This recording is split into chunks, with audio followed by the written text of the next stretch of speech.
This section we're going to be talking about calculating exponential growth, and specifically this quiz, the 9.2.4, is focused on the compound interest formulas.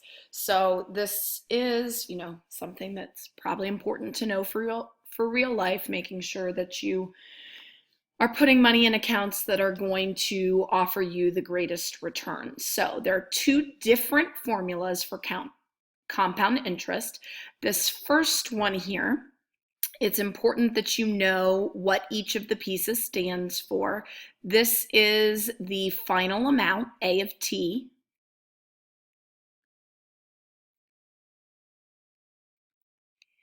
P stands for principal, which is what you put in.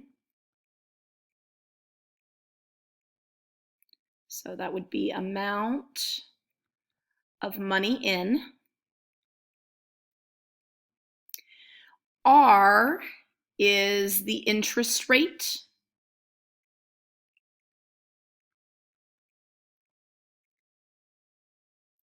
As a decimal.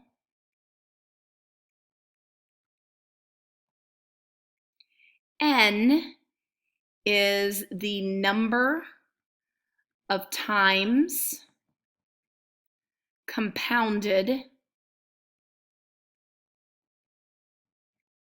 each year. And you can see N appears here as well, so it stands for the same thing. And then T is the number of years. So that's just the T part. The N part we've already taken care of. So most of the compound interest situations that you see, we use this formula. However, there is one special case where we use a different formula. I call this guy the PERT formula. And all of the variables stand for the same thing that they did over here. The only thing that's new in this one is this is the number E. It is not a variable. So that's the number E, which you have on your calculator. We only use this only for continuously compounded interest. So if it doesn't say the keyword continuously, then that means that you're going to use the other formula. So PERT is only for continuously compounded interest. So I mentioned here that E is not a variable, it's a number. It's an irrational number. So similar to pi, which everybody I feel like knows that pi is approximately 3.14. Here is the approximation for E. You can also approximate it using this formula when n is very large. So I'm going to illustrate that for you on the calculator.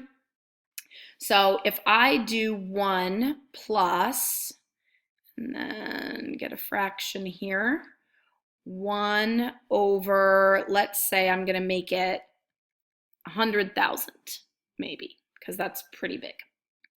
So 1 plus 1 over n, so I'm going to press enter on that, and then I'm going to raise that to the nth power. So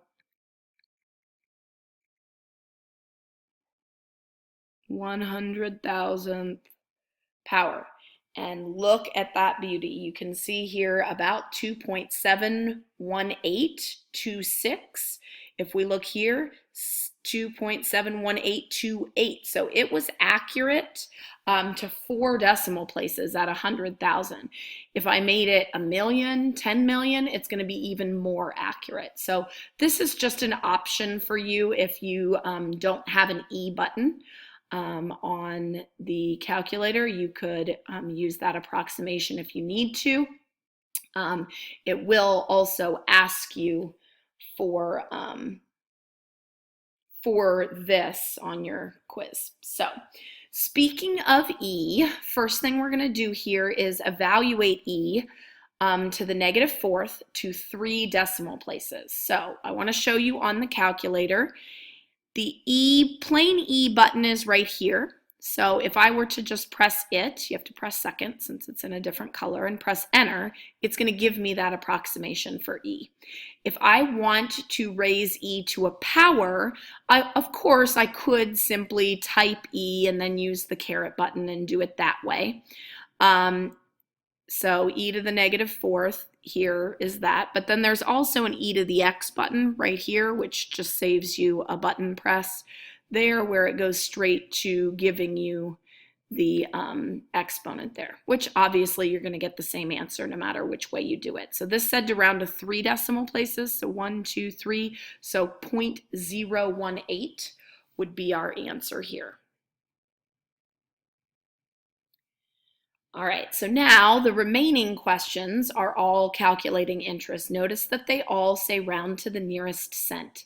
It is extremely important that you do not round in the middle. I would suggest, if you can, typing all of this in at once, because then you know it's accurate. If you round in the middle, your answer is going to be off. And depending on how picky they are with their multiple choice choices, you don't want to get the wrong answer because you rounded in the middle. So we're going to write down what we've got here. This says, how much would $300 invested at 6% interest compounded annually? This is the thing we always look for first, because if it's continuously, we use PERT. If it's anything else, we use this first guy. So I know I'm going to be using the first guy. So A of t time is 7, so A of 7 is what I'm finding here, equals the principal, which is the initial amount that I put in this case 300. Then I do 1 plus R, interest rate as a decimal. So 6% as a decimal is 0.06 over N, which is how many times it's compounded each year. Annually means once a year. So we're going to write that up here.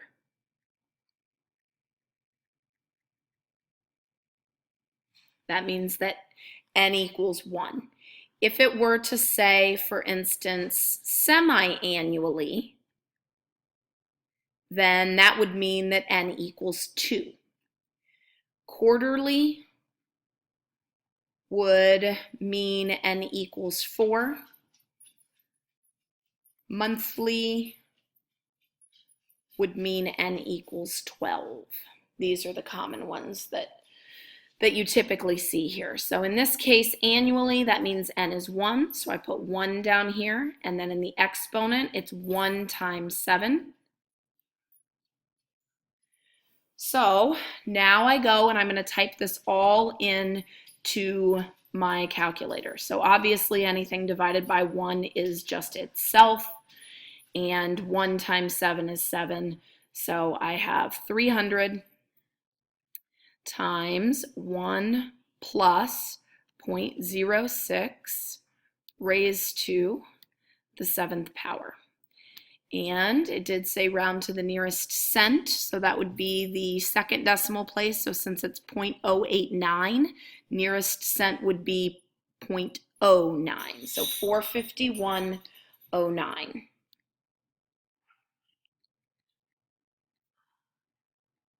And that would be our answer there.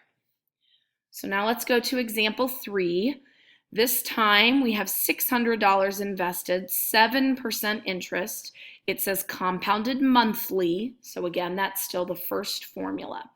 So after 5 years, so we're finding A of 5. Our initial amount is 600. 1 plus 7% is 0.07. Compounded monthly, so that means N is 12. So I put 12 down here. And then the exponent is N times T, so N is 12, T is 5. And so now I can type all of this in. So 600,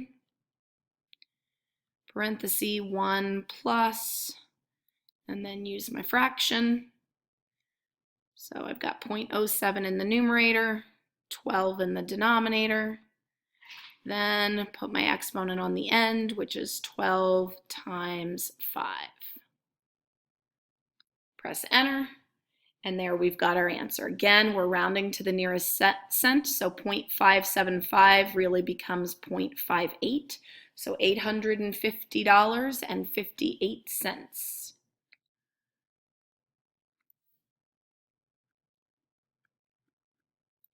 $850.58 would be our answer there. All right, last one. How much would $400 invested at 5% interest, compounded continuously, be worth after 6 years? So compounded continuously means this time I'm going to use the PERT formula. It's 6 years, so it's A of 6. My initial amount is 400, so that's my principal. So 400 times E raised to the R times T. So R, 5% is 0.05 times T, which is number of years, which in this case is 6.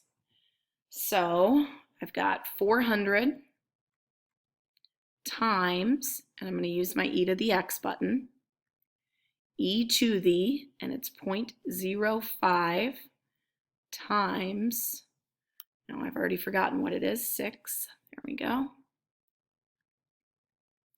And enter. So $539.94. So $539.94 is what you would have after 6 years when you put in that $400. If you do not have a calculator that you can actually see what you're typing in as you go, let me pull up here a just scientific. So if you have something like this, you would have to start in the inside and work your way outside.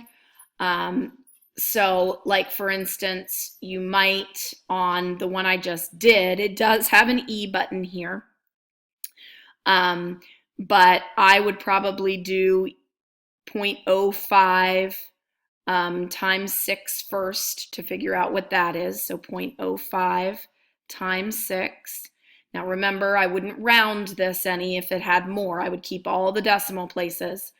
But that's 0.3. So then I would do E and exponent 0.3 equals. And so that's my E part, and then I have to multiply times 400. So don't erase this. You cannot round this. You'll get the wrong answer. So I just then type times, because then it uses the answer, 400 equals. And it looks like here there's a, Desmos has a scientific calculator. So this one actually is a lot better. Let me see if this one lets you type everything in all at once. So if I do 400 parentheses, oh yes. So if you don't have a graphing calculator, this is what I would use. I would go ahead and go to Desmos's scientific calculator. Let me make it smaller so you can see the screen here. But that has pretty much everything that you're going to need. And it even has an e to the x button. See how I hit the function button here? I found e to the x, and then I can just type in, going back to the main, all of that same stuff. So 0.05 times 6, I keep forgetting what it was, 0.05 times 6. And then I could close my parenthesis. Oops. It's not what I wanted. I could just put, we already decided this was 0.3, so I guess I could just do that. and enter. And see, that one gave me the right answer.